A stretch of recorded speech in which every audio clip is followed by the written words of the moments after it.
Now start the आपका अभी इस कॉन्सेप्ट में आप क्या पढ़ने वाले हो। इस कॉन्सेप्ट में आपके जो भी रिमेनिंग टॉपिक है वो सारे के सारे टॉपिक आप यहीं पे कवर करोगे। इसमें हम लोग डिस्कस करने वाले हैं हेनरी लॉ के बारे में, इसमें हम लोग डिस्कस करने वाले हैं एब्नॉर्मल मोलर मास के बारे में, यहाँ पे भी हम लोग डिस्कस करने वाले हैं want of factor, azeotropic mixture, positive deviation, negative deviation, ideal equation, ideal non solution. तो ये आपके जितने भी हैं वो सारे के सारे आप यहाँ पे मिसलेनियस क्वेश्चन भी करने वाले हो। तो स्टार्ट करते हैं हम लोग अपने हेनरी लॉ से। बेटा हेनरी लॉ क्या बोलता है, देखो हेनरी लॉ के लिए सबसे इंपॉर्टेंट चीज़ है कि यहाँ पे दो फैक्टर बहुत इंपॉर्टेंट है। एक फैक्टर इंपॉर्टेंट है गैस, और सेकेंड वन फैक्टर जो इंपॉर्टेंट है वो है आपके लिए लिक्विड। तो यहाँ पे we are discussing about the solubility of gas in liquid, we are not discussing any solid content. आप यहाँ पे किसी भी सॉलिड कंटेंट के बारे में नहीं पढ़ना स्टार्ट कर रहे हो। Here only we are talking about the solubility of gas in liquid. तो स्टार्ट करते हैं। तो यहाँ पे देखिए आपकी एक डिफिनेशन लिखी हुई है, द कांस्टेंट टेम्परेचर। टेम्परेचर हमारा यहाँ पे कैसा होना चाहिए, कांस्टेंट होना चाहिए। At constant temperature the solubility of gas is directly proportional to the pressure of gas. अच्छा देखो, बहुत एग्जाम्पल की बात करते हैं अगर हम यहाँ पे, तो यहाँ पे क्या लिखा हुआ है, सॉलिबिलिटी ऑफ गैस। अगर हम यहाँ पे कह दें कि सॉलिबिलिटी ऑफ गैस कहाँ पे, तो आपकी सॉलिबिलिटी ऑफ गैस होगी इन लिक्विड्स में। कहाँ पे होगी, इन लिक्विड्स में। तो solubility of gas in liquid, जब लिक्विड में आप गैस को सॉलेबल कर रहे हो तो वो डायरेक्टली प्रोपोर्शनल हो रही है किसके, प्रेशर ऑफ गैस की।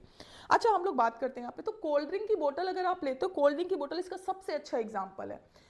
कभी कभी क्या होता है, जैसे अभी इस समय विंटर का टाइम चल रहा है, तो कोल्ड ड्रिंक की बोतल बहुत सारे लोग हैं कि वो फ्रीजर में नहीं रखते, वो बाहर रख देते हैं उसको कलेक्ट करके। तो अगर बाहर रख रहे हो तो उन्होंने क्या, टेम्परेचर उसी कांस्टेंट टेम्परेचर में आपकी बोतल को रखा रहने दो, और इसके बाद जब उठा करके उसको फ्रीजर में रख दे तो फ्रीजर में आप उसको रखा रहने दो। ठीक, अगर फ्रीजर में रख रहे हो तो वहां पे वो एक सिंपल टेम्परेचर चल रहा है, और अगर बाहर आप रख रहे हो तो वहां पे भी आपका एक कांस्टेंट टेम्परेचर मूविंग ऑन है।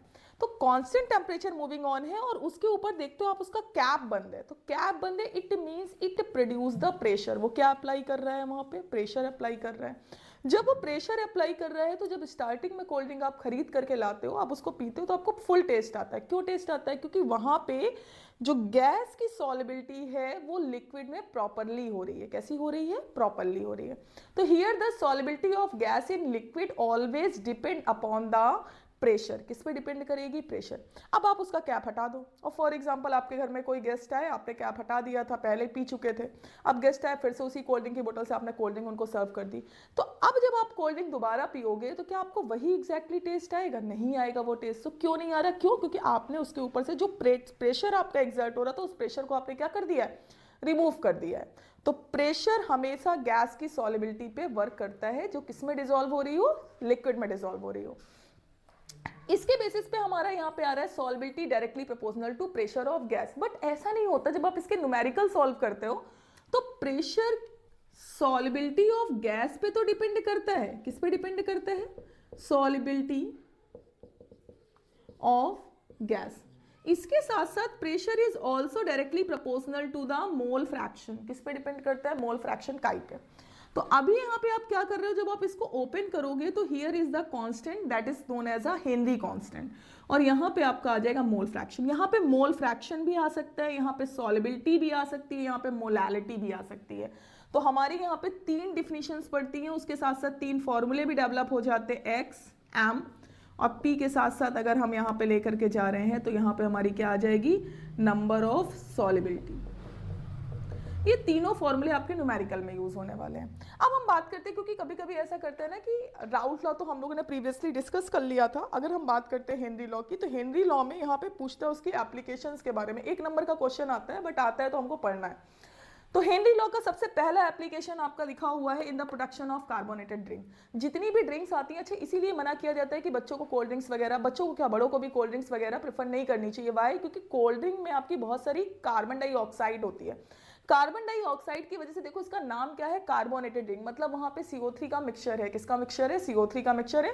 और CO3 का अगर कोई भी कंपोनेंट है तो वो डिकम्पोज होने के बाद आपको कौन सी गैस इवॉल्व करके देगा, कार्बन डाइऑक्साइड गैस इवॉल्व करके देगा। And we all know that the carbon dioxide is not good for us. ठीक, अब यहाँ पे क्या है, सॉफ्ट ड्रिंक में अगर आपको फ्लेवर ऐड करना है ड्रिंक में, तो आप ड्रिंक कैसी है आपकी, लिक्विड है, आप उसमें कोई फ्लेवर ऐड करना चाहते हो, तो फ्लेवर ऐड करने के लिए भी आपको उस पर क्या एक्सर्ट करना पड़ेगा, प्रेशर एक्सर्ट करना पड़ेगा, increase the solubility of gas. या फिर आप गैस की सॉलिबिलिटी को इंक्रीज करना चाहते हो तो भी आपको प्रेशर वहां पे लगाना पड़ेगा। सेकेंड है आपका it help the scuba diver in the breath of the high pressure areas. जब आप हाई प्रेशर एरियाज में जाते हो तो वहां पे कभी कभी ऐसा होता है कि ब्रीथिंग में प्रॉब्लम होने लगता है, कुछ लोगों को सांस आने लगती है, सांस नहीं आती है, कुछ लोगों को ऐसा होता है कि चक्कर आने लगा, वॉमिटिंग फील होने लगी, तो उसमें एक डिसीज डेवलप हो जाती है। अच्छा, उस डिसीज का भी नाम होता है आपका एनॉक्सिया। क्या बोलते हो आप उस डिसीज को? एनॉक्सिया बोलते हो। तो ऐसा होता क्यों है? क्योंकि वहां पे अगर आप हेनरी कांस्टेंट की वैल्यू इंक्रीज हो रही है तो वहां पे सॉलिबिलिटी की वैल्यू कैसी हो जाएगी? डिक्रीज। तो गैस की सॉलिबिलिटी प्रॉपरली हमारी नहीं हो पाएगी। ये हीलियम के लिए। और अगर नाइट्रोजन का केस देख रहे हो और हेनरी कांस्टेंट की वैल्यू आप स्लो कर रहे हो तो सॉलिबिलिटी की वैल्यू क्या हो जाएगी? इंक्रीज हो जाएगी। तो वहां पे प्रॉपरली ऑक्सीजन हमारे ब्लड स्ट्रीम में डिसॉल्व नहीं हो पाती है। दैट इज वाई आपको ये सारे प्रॉब्लम्स को फेस करना पड़ता है। अब हम लोग बात करते हैं फर्स्ट न्यूमेरिकल है आपका यहाँ पे Henry law constant for the molality of the methane. Methane का सबसे पहले आपको फॉर्मूला लिख लेना है बेटा। फॉर्मूला है मीथेन का आपका कितना है? CH4। फिर इसके बाद बोल रहे हैं इन बेंजीन। इसका मतलब है कि आप मीथेन गैस को डिसॉल्व कर रहे हो किसमें? बेंजीन में। तो बेंजीन आपको अच्छे से पता है क्योंकि यहाँ पे बेंजीन क्या है? आपकी लिक्विड है और ये आपका क्या है? मीथेन क्या है? आपकी गैस है। फिर वो बोल रहा है इज टू 4.27 कितना है? 4.27 into 10 to power 5 mmHg। This one is a value of Henry law constant। तो Henry law constant is represented by KH। किससे रिप्रेजेंट करोगे आप? KH से। फिर इसके बाद बोला है calculate the solubility of methane under the 298 kelvin 760 mmHg। ये आपका प्रेशर है। तो प्रेशर की value is also given. This one is a 760 mmHg and here you have to find out the solubility। तो formula is pressure directly proportional to the solubility। Pressure जब आपका open हो जाएगा तो KH और यहाँ पे क्या आ जाएगा? आपका सॉलिबिलिटी आ जाएगा। यहाँ पे आपको फाइंड आउट करनी है सॉलिबिलिटी, तो यहाँ से आप ठीक है चेंज कर दोगे। यहाँ पे प्रेशर की वैल्यू कितनी आ जाएगी? प्रेशर की वैल्यू आप देखो क्वेश्चन में कितनी गिवन है? 760 और यहाँ पे वैल्यू कितनी है? 4.27 इंटू 10 टू पावर 5। अब आप इसको यहीं पे सॉल्व कर लोगे।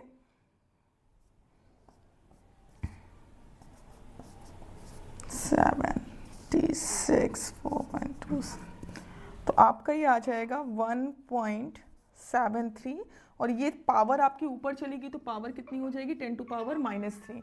तो यहाँ पे इसकी वैल्यू सॉलिबिलिटी कितनी आएगी? 1.73 इंटू 10 टू पावर -3। ठीक है, दिस इज द आंसर। फिर इसके बाद देखो यहीं पे सेकंड क्वेश्चन है why are the aquatic species more comfortable in cold water as compare to the warm water. बेटा होता क्या है, इसके लिए दो तीन आप एक चीज याद रखो कि टेम्परेचर जो हमारा होता है, अगर टेम्परेचर आप इंक्रीज कर रहे हो, specially this is for the solubility of gas in liquid, not follow for the solubility of solid in liquids. ठीक है, दोनों अलग अलग टर्म्स हैं। हम यहाँ पे सॉलिड को नहीं डिसॉल्व कर रहे हैं लिक्विड में, हम यहाँ पे किसको डिसॉल्व कर रहे हैं? गैस को डिसॉल्व कर रहे हैं किसमें? लिक्विड पे। तो अगर आप टेम्परेचर इंक्रीज कर रहे हो तो सॉलिबिलिटी हमेशा आपकी गैस की क्या हो जाएगी? डिक्रीज हो जाएगी। कैसी हो जाएगी? डिक्रीज हो जाएगी। अब यहाँ क्वेश्चन में क्या बोल रहे हैं? मोर कंफर्टेबल होते हैं कोल्ड वाटर है। भाई कोल्ड वाटर में टेम्परेचर कैसा है?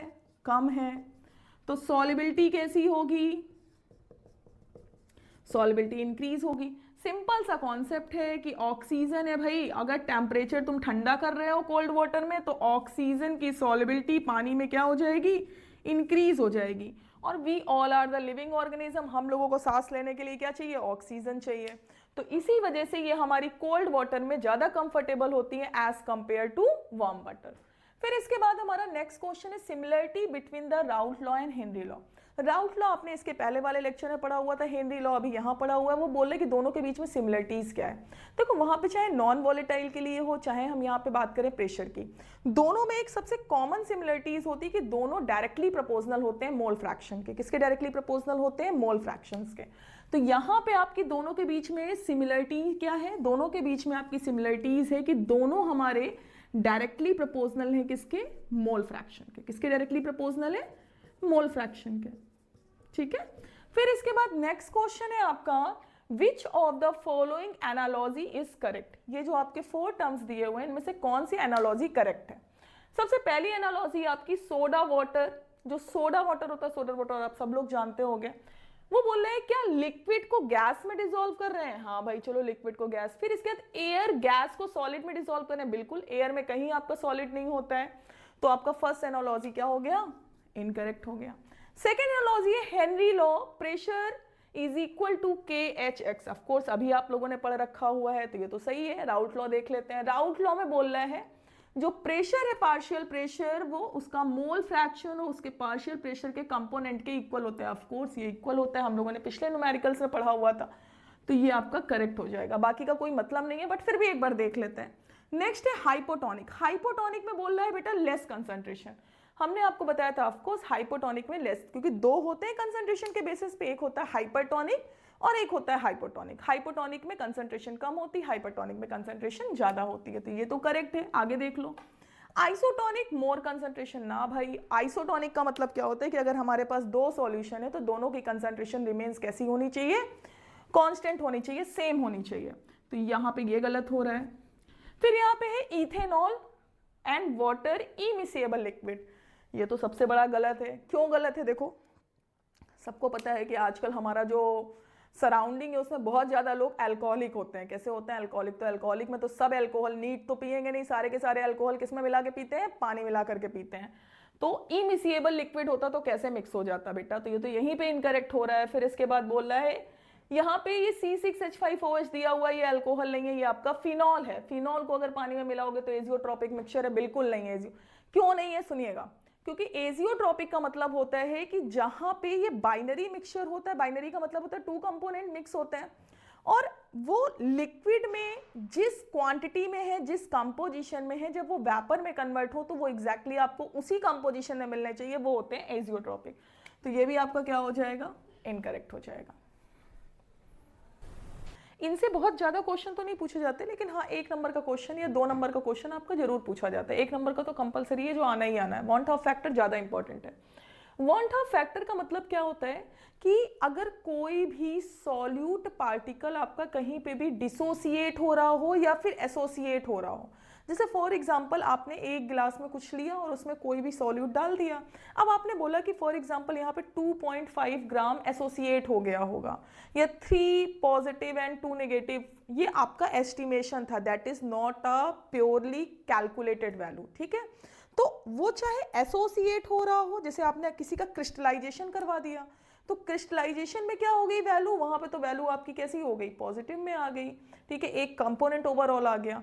तो आप यहाँ पे क्या कर रहे हो, हमने ये बोला है कि हमारा सॉल्यूट या तो डिसोसिएट हो रहा हो या तो ब्रेक हो रहा हो पॉजिटिव निगेटिव में, या फिर वो क्या हो रहा हो, एसोसिएट हो रहा हो, कि पॉजिटिव नेगेटिव में पहले था overall ratio of the observe calculative property जो आपने ऑब्जर्व करी हुई है upon the calculated colligative property, या फिर आप जो उसकी कैलकुलेशन करके ओवरऑल जो कॉलिगेटिव प्रॉपर्टी निकाल रहे हो उन दोनों के बीच का जो रेशियो होता है, that's called the van't Hoff factor. आप इसको किससे रिप्रेजेंट करते हो, आप इसको आई से रिप्रेजेंट करते हो, ठीक।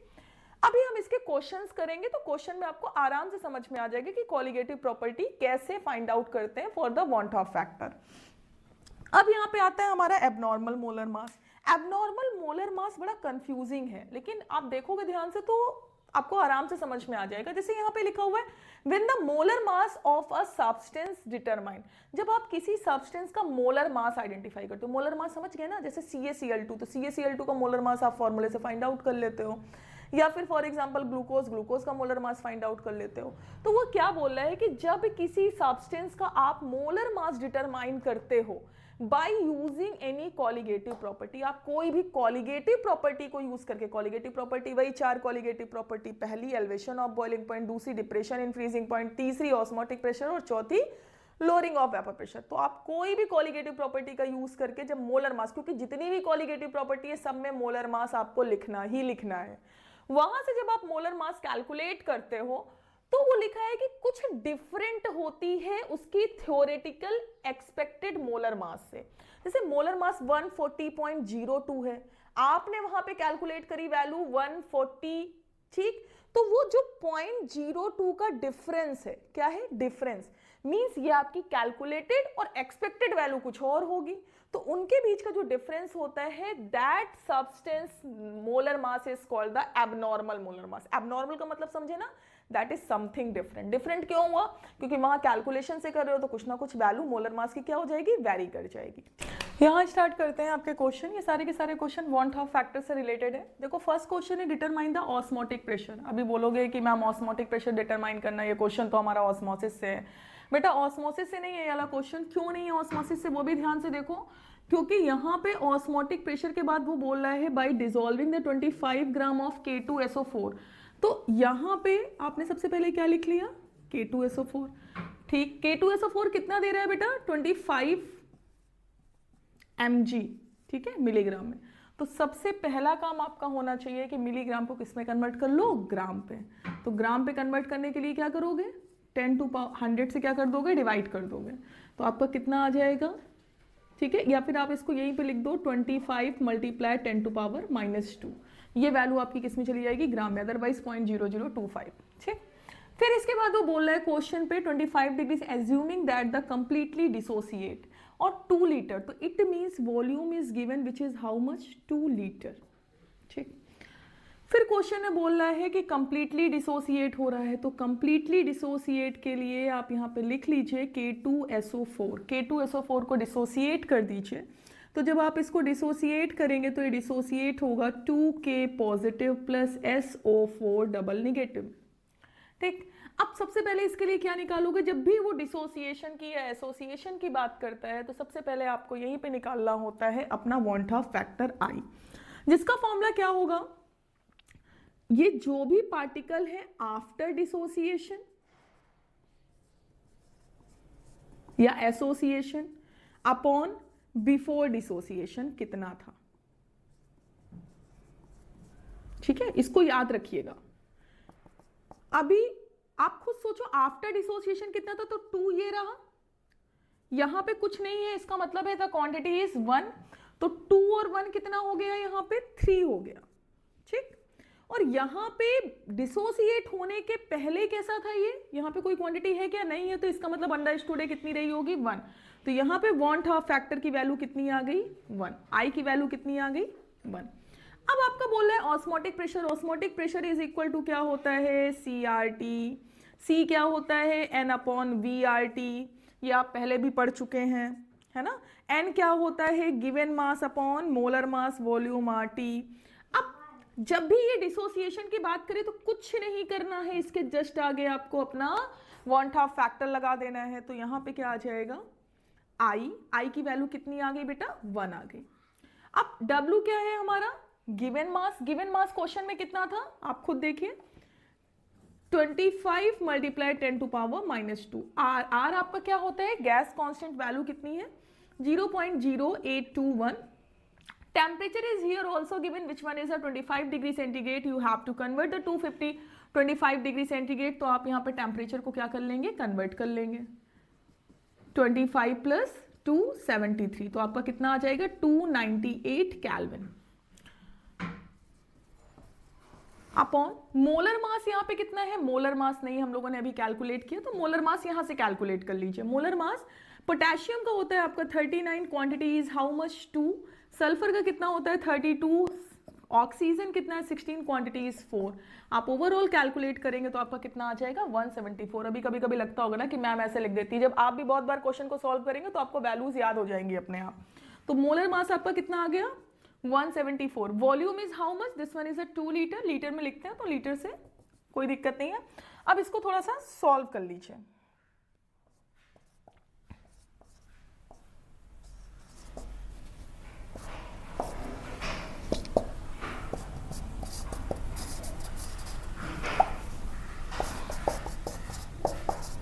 तो आपका यहाँ पे कितना आ जाएगा, जब भी वैल्यू, तो यहाँ पे आ जाएगा 5.27 into 10 to power -3। This one is a value of osmotic pressure.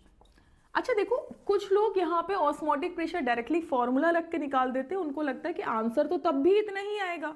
Of course बेटा आंसर इतना ही आएगा, लेकिन अगर आप खुद सोचो वॉन्ट हाफ फैक्टर की वैल्यू अगर वहां 1 ना आई होती, 2 होती, तो आपका आंसर क्या हो जाता, चेंज हो जाता। तो कभी कभी ऐसा होता है तुक्के से आंसर तो आ जाता है, लेकिन वो हमारा रियल कंडीशन नहीं होती है। तो आपको यहाँ पे पूरा सॉल्व करना है, अदरवाइज यहाँ पे इसका मार्क्स आपका डिडक्ट हो जाएगा बोर्ड एग्जाम में। ठीक, अब हम लोग लोग स्टार्ट करते हैं यहाँ पे इसका सेकंड क्वेश्चन। देखो सेकंड क्वेश्चन क्या है, what is the van't Hoff factor for the compound which undergo the dissociation of the organic compound या ऑर्गेनिक सॉल्वेंट। देखो बहुत सिंपल सा है, ठीक, इसको यहीं पे सॉल्व कर देते हैं। ये आपका है सेकंड क्वेश्चन। ऑर्गेनिक सॉल्वेंट का मतलब होता है कि आपने यहाँ पे मान लो कोई भी ऑर्गेनिक सॉल्वेंट ले लिया, हमने उसको लेट कर लिया x, कितना लेट कर लिया x। ध्यान रखिएगा ये ऑर्गेनिक है, कैसा है, ऑर्गेनिक। तो ये हमारा किस में कन्वर्ट हो जाएगा, x2 में कन्वर्ट हो जाएगा। किस में कन्वर्ट हो जाएगा, x2 में। बोल क्या रहा है आपसे कि उसके लिए वांट ऑफ फैक्टर की वैल्यू कितनी होगी। बहुत सिंपल है, आप यहाँ पे क्या करते हो, after dissociation and before dissociation. अभी मैंने पहले बताया हुआ था, यहां पे यही करना है। आफ्टर डिसोसिएशन देखो यहां पे कुछ लिखा है क्या, नहीं लिखा है, तो इसका मतलब वैल्यू कितनी हो जाएगी 1, और बिफोर डिसोसिएशन वैल्यू कितनी थी 2, तो हमारा यहां पे वैल्यू कितनी आ जाएगी 1/2। आप सॉल्व करके 0.5 भी लिख सकते हैं। थर्ड क्वेश्चन देखें, यहीं पे इसका आ रहा है, what would be the volume of want of factor for the dilute solution of K2SO4 in water। K2SO4 आपने लिखा, तो आप खुद सोचिए 2K positive SO4 double negative, formula वही है आपका same, after dissociation upon before dissociation. तो आफ्टर डिसोसिएशन कितना होगा 2 1 कितना हो गया 3, और बिफोर डिसोसिएशन कितना था 1, तो इसके लिए वांट ऑफ फैक्टर की वैल्यू कितनी आएगी 3 आएगी, ठीक है। 2FCOOH दिया हुआ है, मतलब फ्लोरोएस्टिक एसिड दिया हो, तो अब यहाँ पे F को कैसे लिखोगे, तो आपने यहाँ पे लिख दिया CH2FCOOH। फ्लोरोएस्टिक एसिड की क्वांटिटी कितनी दे रखी हुई है आपको क्वेश्चन पे, 19.5 ग्राम। फिर वो क्या बोल रहा है 500 ग्राम ऑफ वाटर, मतलब W सॉल्वेंट की वैल्यू कितनी, this one is a solute बेटा। सॉल्वेंट का वैल्यू क्वेश्चन में कितना दे रखा हुआ है, सॉल्वेंट का वैल्यू है क्वेश्चन पे 500 gram. The depression of freezing point observe at the 1 degree centigrade. Temperature यहाँ पे कितनी गिवन है 1 डिग्री सेंटीग्रेड है। Calculate the van't Hoff factor, यहाँ पे निकालना आपको क्या क्या है, सबसे पहले आपको फाइंड आउट करना है वांट ऑफ फैक्टर। दूसरा dissociation constant. Do you know what is a dissociation constant. Dissociation constant का मतलब होता है बच्चा Ka, ठीक। अब ये जब हमारा कोई भी सॉल्यूट डिसोसिएट हो रहा होता है तो उसकी वैल्यू सॉल्व करने में आपका यहाँ पे डिसोसिएशन कांस्टेंट आता है। डिसोसिएशन कांस्टेंट में आपका concentration of product upon concentration of reactant होता है। तो आइए करना स्टार्ट करते हैं। सबसे पहले इस क्वेश्चन के लिए आपको करना क्या है, सबसे पहले इस क्वेश्चन के लिए आपको यहां से फाइंड आउट करना है मोलैरिटी, ठीक। अब मोलैलिटी क्यों फाइंड आउट करनी है भाई, मोलैलिटी फाइंड आउट करनी है क्योंकि यहाँ पे लिखा हुआ है डिप्रेशन इन फ्रीजिंग पॉइंट। अब depression in freezing point delta TF क्या होता है, डायरेक्टली प्रोपोर्शनल टू मोलैलिटी, ये हमने आपको बताया हुआ था।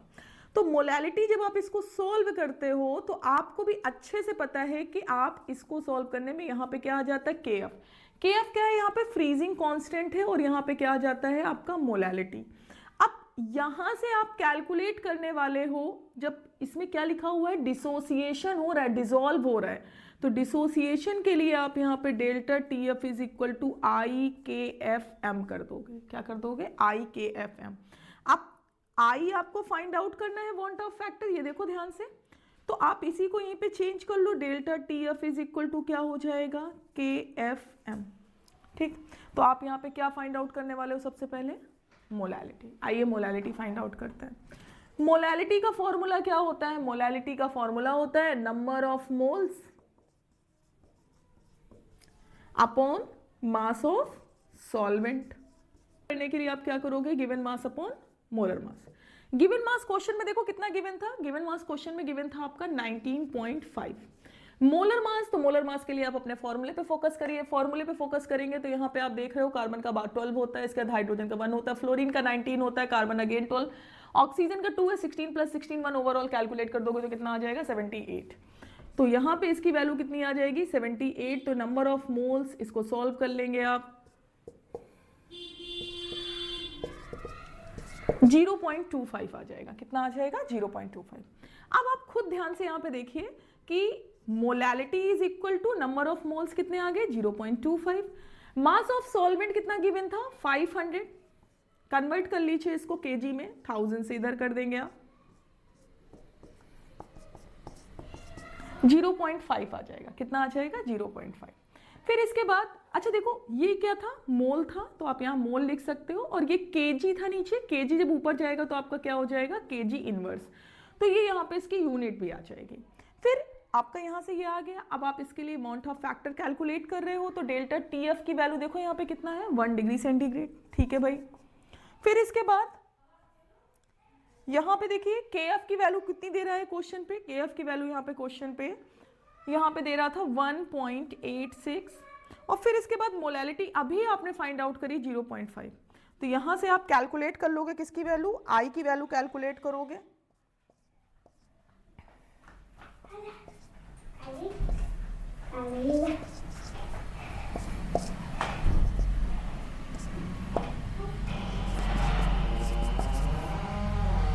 ठीक है, तो आपकी आई की वैल्यू अप्रोक्सीमेट आएगी 1.0753। ठीक, ये आपका क्या निकल आया? वांट ऑफ फैक्टर, पहला फैक्टर आपका निकल आया।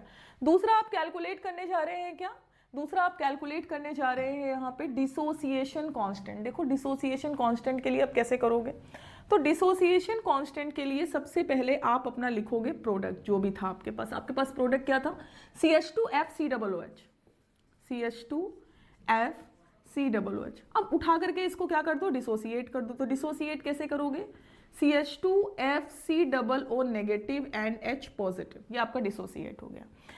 डिसोसिएट करने पे अब आप क्या करेंगे कि यहाँ पे इसकी क्वांटिटी जो देखेंगे, तो इसकी क्वांटिटी यहाँ पे कितनी हो जाएगी?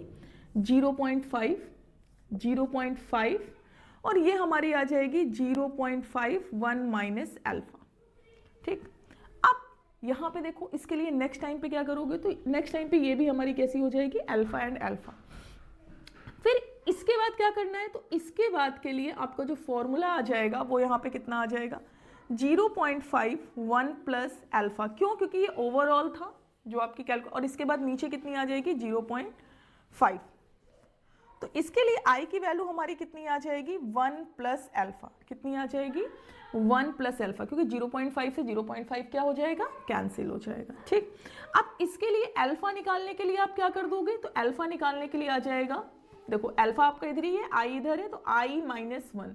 आई की वैल्यू देखो क्वेश्चन में भी आपने कैलकुलेट करी थी, कितनी आई थी? 1.075 माइनस 1।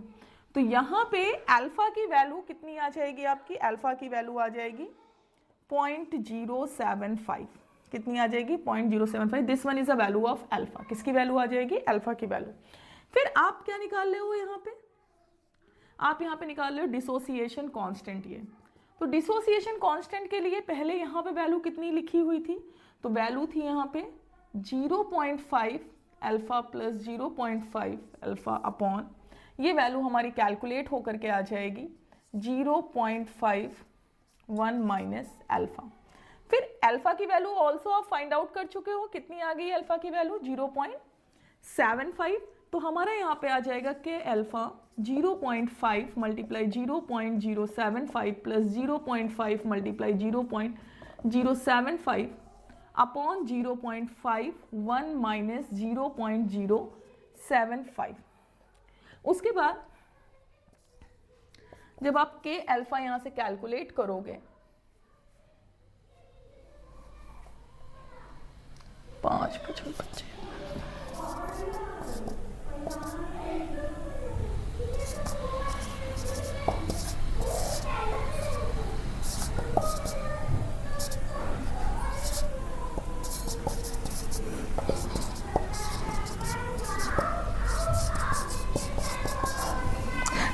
तो ये आपकी वैल्यू क्या निकल आई? डिसोसिएशन कांस्टेंट की वैल्यू निकल आई। तो क्वेश्चन को हम लोगों को कितने स्टेप में करना है? 3 स्टेप में करना है। सबसे पहले हम लोगों ने क्या फाइंड आउट किया?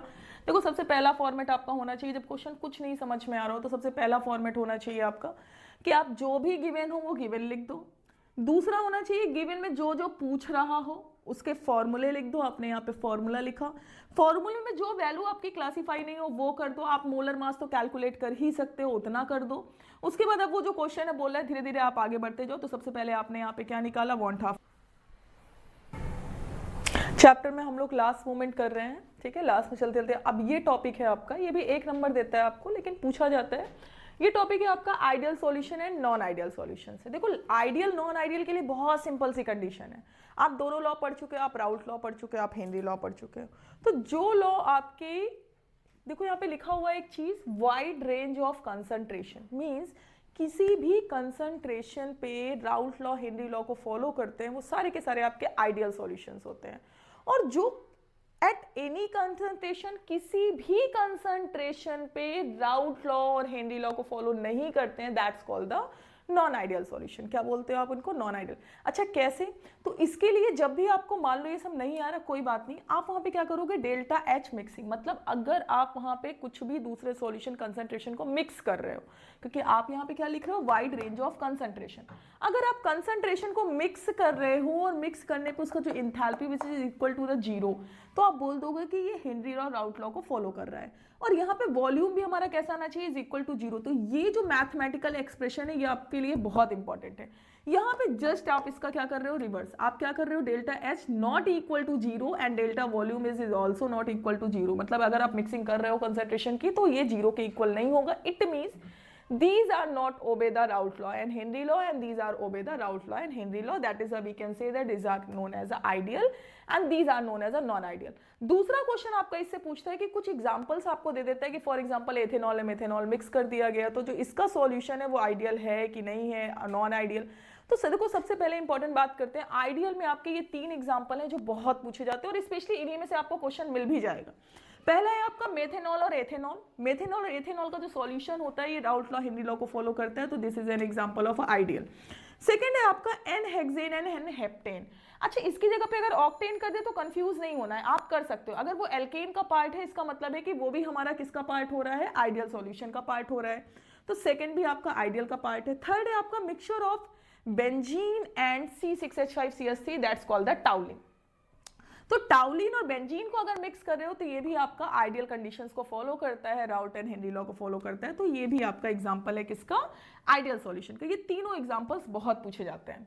फिर अब हम आते हैं नॉन आइडियल में। नॉन आइडियल में देखो आपका नहीं फॉलो कर रहा है, तो यहाँ पे देखो आप, एक में आपका एथेनॉल दिया हुआ है, दूसरे में आपका एसीटोन दिया हुआ है, उसने फंक्शनल ग्रुप उठा करके क्या कर दिया, चेंज कर दिया। फिर यहाँ पे क्या कर रहा है, वो आपको क्लोरोफॉर्म दे रहा है, देन फिर से क्या दे रहा है, एसीटोन दे रहा है, ये नॉन आइडियल कंडीशन दे रहा है। फिर यहाँ पे ये तीसरा क्या दे रहा है, यहाँ पे आपको फिनॉल दे रहा है और यहाँ पे क्या दे रहा है, एनिलीन दे रहा है, फिर से उठा करके चेंज कर रहा है फंक्शनल ग्रुप। और यहाँ पे क्या दे रहा है, कार्बन डाइसल्फाइड, ये बहुत रेयरली पूछा जाता है, ठीक है। ये 3 आपके बहुत इंपॉर्टेंट है, carbon disulphide and acetone.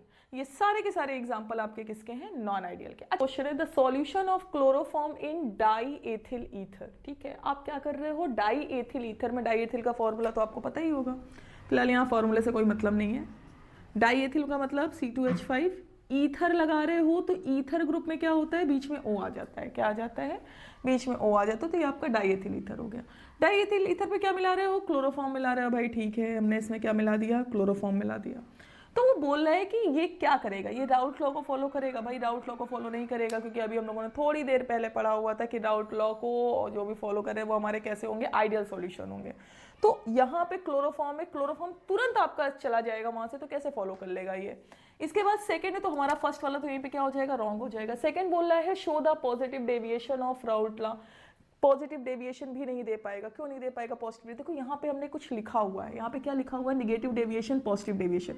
Negative deviation में जब आप टेम्परेचर बढ़ाते हो तो इसकी वैल्यू कितनी हो जाती है, स्मॉलर देन 0 हो जाती है, और पॉजिटिव डेविएशन में आप टेम्परेचर की वैल्यू कम हो जाती है और इसकी वैल्यू कैसी हो जाती है, ज़्यादा हो जाती है। अब आप खुद सोचो कि अब वो क्या बोल रहा है क्वेश्चन में, देखो क्वेश्चन में उसने बोला शो द पॉजिटिव डेविएशन। आ जाओ पॉजिटिव डेविएशन में, पॉजिटिव डेविएशन में तुमको वैल्यू मिक्सिंग करने पे कैसी होनी चाहिए, ज्यादा। अब तुम खुद अपने मन से दिमाग लगाना, क्लोरोफॉर्म कैसा होता है, क्लोरोफॉर्म को अगर मिक्स कर दोगे बेटा और तुम टेम्परेचर की वैल्यू कम कर दोगे, तुम्हें लगता है क्लोरोफॉर्म उसी में बना रहेगा, ना भाई क्लोरोफॉर्म उसमें नहीं बना रहेगा, क्लोरोफॉर्म वहां से चला जाएगा। तो इसका मतलब है कि इसकी वैल्यू ये पॉजिटिव डेविएशन को फॉलो नहीं करेगी, तो सेकंड भी आपका क्या हो जाएगा, गलत हो जाएगा। थर्ड है आपका show the negative deviation of Raoult law. हाँ भाई निगेटिव डेविएशन क्यों, क्योंकि आपका क्लोरोफॉर्म जब आप ऐड करोगे डाई एथिल ईथर में तो वो क्या हो जाएगा, वैल्यू को निगेटिव कर देगा। क्या कर देगा, निगेटिव। क्यों कर देगा, क्योंकि ये हाईली रिएक्ट कर लेगा। क्या कर लेगा, हाईली रिएक्ट कर लेगा। आप खुद सोचो, अगर आप हो और आपका फ्रेंड है, बेस्ट फ्रेंड है, ठीक है। तो अगर कहीं बैठालना है तो आप क्या कर देते हो, किनारे शिफ्ट हो जाते हो, आ भाई बैठ जा बैठ जा बैठ जा, ठीक है। और अगर वहीं पे अगर आपका दोस्त नहीं है और किसी ने बोल दिया कि मान लो मैंने ही बोल दिया कि बेटा बैठा लो उसको, शिफ्ट करा लो, तो बोलोगे अब वो उधर बैठ जाओ, सीट उधर है। क्यों? क्योंकि वहां पे फोर्स ऑफ अट्रैक्शन की वैल्यू कैसी है, बहुत कम है। और जहां पे आपका फ्रेंड आ रहा है वहां पे फोर्स ऑफ अट्रैक्शन की वैल्यू कैसी है, बहुत हाई है। तो यहाँ पे फोर्स ऑफ अट्रैक्शन की वैल्यू कैसी हो जाएगी, बहुत हाई। बहुत हाई आ जाएगी तो कम क्लोजर आ जाओगे। जब कम क्लोजर आ जाओगे तो वहां पे जो ओवरऑल वॉल्यूम का एरिया है वो कैसा हो जाएगा, कम हो जाएगा। कैसा हो जाएगा, कम हो जाएगा। तो यहाँ पे हमारा ये राइट आंसर आपको मिल गया। फिर इसके बाद behave like as a near ideal solution. अब भाई राउट को फॉलो नहीं कर रहा है तो आइडियल सॉल्यूशन कहां से आ जाएगा, ठीक है। तो आपका फर्स्ट का आंसर क्या हो जाएगा, show the negative deviation of route law. कैसे होगा ये आपको अभी बता दिया है। फिर इसके बाद बोल रहा है यहाँ पे considering the formation, breaking and strength of hydrogen bond. Here the question is talking about the hydrogen bond. Predict which type of the following mixture will show the positive deviation from Raoult law. Positive deviation की conditions पता है ना, यहाँ पे लिखी हुई है condition. फिर यहाँ पे क्या बोल रहे हैं, मीथेनॉल एंड एसीटोन। अच्छा भाई, मीथेनॉल एंड एसीटोन। अब देखो मीथेनॉल, ऑफ कोर्स ये पहला वाला ही कंडीशन करेक्ट हो जाएगी। क्यों करेक्ट हो जाएगी, मीथेनॉल, मीथेनॉल क्या होता है, CH3OH। एसीटोन क्या होता है आपका, एसीटोन आपको पता है CH3 बीच में क्या लगा दोगे, O। अब इसमें मीथेनॉल को मिक्स करोगे तो ऑफकोर्स ये आपका पॉजिटिव डेविएशन। क्यों, क्योंकि मिक्सिंग करने पे दोनों हमारे लिक्विड कैसे हो जाएंगे, डिसॉल्व हो जाएंगे, और ओवरऑल हमारा कैसा हो जाएगा, वैल्यू हाई हो जाएगी। तो ये फॉलो करेगा। क्लोरोफॉर्म नहीं फॉलो करेगा, अभी देख लिया था आपने। फिर इसके बाद नाइट्रिक एसिड एंड वाटर है, ऑफ कोर्स ये भी नहीं करेगा क्योंकि रिएक्शन आपकी एक्सो। फिर इसके बाद यहाँ पे फिनॉल एंड एनिलीन है, ये भी नहीं करेगा। तो यहाँ पे हमारा आंसर कैसा हो जाएगा, मीथेनॉल एंड एसीटोन। ये बेसिकली दोनों क्वेश्चन हमारे इस कॉन्सेप्ट पे बेस है, इसीलिए मैंने इसको यहाँ पे साइड पे लिख दिया है। फिर इसके बाद थर्ड है what type of liquid form and ideal solution. Ideal solution पे लिक्विड किस फॉर्म से फॉर्म होते हैं, किस टाइप के लिक्विड। देखो आपके ऐसे लिक्विड फॉर्म होते हैं जो पोलैरिटी को रिप्रेजेंट करते हैं। किसको रिप्रेजेंट करते हैं, पोलैरिटी। या फिर अगर आप उनको मिक्स कर रहे हो ना तो उनकी सॉलिबिलिटी की कंसिस्टेंसी कैसी होनी चाहिए, सेम होनी चाहिए। तो यहां पे इसका आंसर आपका होगा फॉलो द पोलैरिटी या having same composition. Same composition का मतलब ये नहीं है अब कह दो कि मैम उसमें कार्बन उतना मिला हुआ है तो इसमें भी कार्बन इतना। यहां पे सेम कंपोजिशन का मतलब स्टेट से आ रहा है, ठीक है। फिर इसके बाद यहाँ पे क्या आ रहा है, right the 2 characteristics of non ideal solution. अभी थोड़ी देर पहले आपको बताया था नॉन आइडियल की कंडीशन क्या होती है बेटा, डेल्टा H और डेल्टा V इस मिक्सिंग करने पे नॉट इक्वल टू 0, ये दोनों कंडीशंस हैं। फिर हमारा लास्ट क्वेश्चन है under what condition do non ideal solution show the negative deviation. कौन सी कंडीशन पे हमारा जो सॉल्यूशन है वो निगेटिव डेविएशन को रिप्रेजेंट करेगा। तो निगेटिव डेविएशन की कंडीशन आपकी ये रही। और निगेटिव डेविएशन की कंडीशन कब आएगी, खुद सोचो, कंडीशन कब कम पे आएगी, कंडीशन तब कम पे आएगी जब आपके दोस्त से फोर्स ऑफ अट्रैक्शन की वैल्यू कैसी थी, बहुत ज्यादा, तभी तो तुमने उसको अपने पास में बैठा दिया था और ओवरऑल वॉल्यूम की वैल्यू कैसी हो गई थी, कम हो गई थी। तो निगेटिव डेविएशन की वैल्यू के लिए आप इसको लिख सकते हो और यहाँ पे आपका आंसर हो जाएगा because of strong force of attraction. यहाँ पे फोर्स ऑफ अट्रैक्शन की वैल्यू कैसी हो जाएगी, हाई हो जाएगी। कैसी हो जाएगी, हाई हो जाएगी। तो ये आपके क्वेश्चंस थे जो डेविएशन से रिलेटेड थे। ओवरऑल आपका जो चैप्टर हो गया है वो सारे कॉन्सेप्ट में खत्म हो गया है। ओवरऑल चैप्टर आपका 3 लेक्चर्स में खत्म किया गया है। पहला लेक्चर जिसमें हम लोगों ने बात करी थी कंसंट्रेशन के बारे में, सेकेंड लेक्चर जिसमें हम लोगों ने बात करी थी कॉलिगेटिव प्रॉपर्टीज के बारे में, थर्ड लेक्चर जिसमें हम लोग बात करने वाले थे azeotropic mixture, volatile, non volatile, Henry law, ideal, non ideal, ठीक है। इनसे रिलेटेड हम लोगों ने जितने भी क्वेश्चन है वो सारे क्वेश्चन किए। अब जो हमारा 4th लेक्चर आएगा उस लेक्चर में आपका इनकम्प्लीट जितने भी लेक्चर्स थे उनसे रिलेटेड जितने भी बोर्ड के क्वेश्चंस हैं उन सारों का एक पेपर होगा और उस पेपर की प्रैक्टिस करवाई